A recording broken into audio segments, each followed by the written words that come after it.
বন্ধু এতদিন পরে দেখলাম কোনে গেছিলে? এ মুম্বাই গেছিলাম, মুকেশ আম্বানি বলে টিহা বলে কম পয়সা পাতে 2 ব্যাগ টিহা দিয়েছে। ও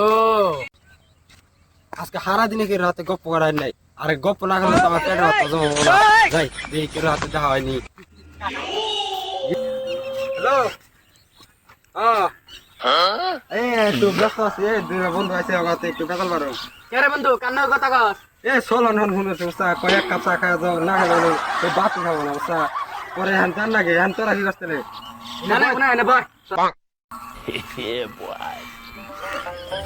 বন্ধু তাহলে তোর খবর পাত্রী কও, এতদিন কোনে আসলি?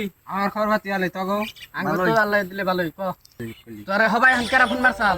এই বিরাট প্লে ফোন মারতাম বুঝছা, এই তার মানে অগো টিমটা যেন আছে যে হারছিল টিমটা পরে ওই টিমটাতে কি করে দিল যে কেন কিনা নিল মারতাম টিম না, পরে হ্যাঁ অগো টিমের যে ক্যাপ্টেন তো বিরাট কোহলি, পরে হ্যাঁ আমার নিবার কয় যে না আমার ক্যাপ্টেন না জানাবো।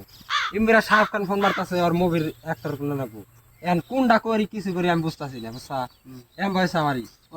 কি কও? শাহরুখ খান আমার কাছে বিড়ি চাওয়া নিয়ে গেছিল, আর 10 মুঠা বিড়ি কিনে দিয়ে দিছি আমি, জানাস কিছু?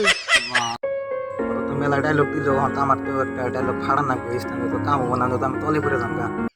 কি জানো, সেদিনকে আমি যে মুম্বাই গেছিলাম BMW নিয়ে, বাদে দেখি মুকেশ আম্বানি আমার খাড়া করাইছে, খাড়া করে একটা অটোগ্রাফ নিলাম আমার, বাদে কয় এই আমরা আমার টিহা দরকার আছে, তাহলে আমার কিছু টিহা দাও।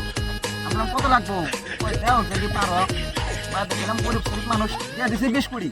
বন্ধু আমার একটা ফোন আইছিল। হ্যালো, ও হ্যাঁ না যাম না, সলমান খান ফোন মারছে গো নিয়ে, এই আর অ্যাক্সিডেন্ট হয়েছে, হারার করে জানা গে আমার।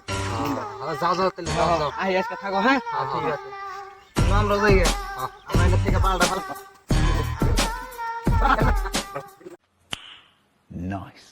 বন্ধু ভাষায় কি তুই এত ধনী? ও কি ডায়লগ মারো না, কেন ডায়লগ মারলাম? তুই যে বললি তাহলে তুই এরকম ধনী নিহি? বাল আর কোনো বালই নাই, তাতে নেই ডাইরেক্ট মেরে কিছু কেন জানি তা হয় না। ও এটা ঠিক আছে, বাচ্চা দেখে ডায়লগ আছে বাচ্চা দেখে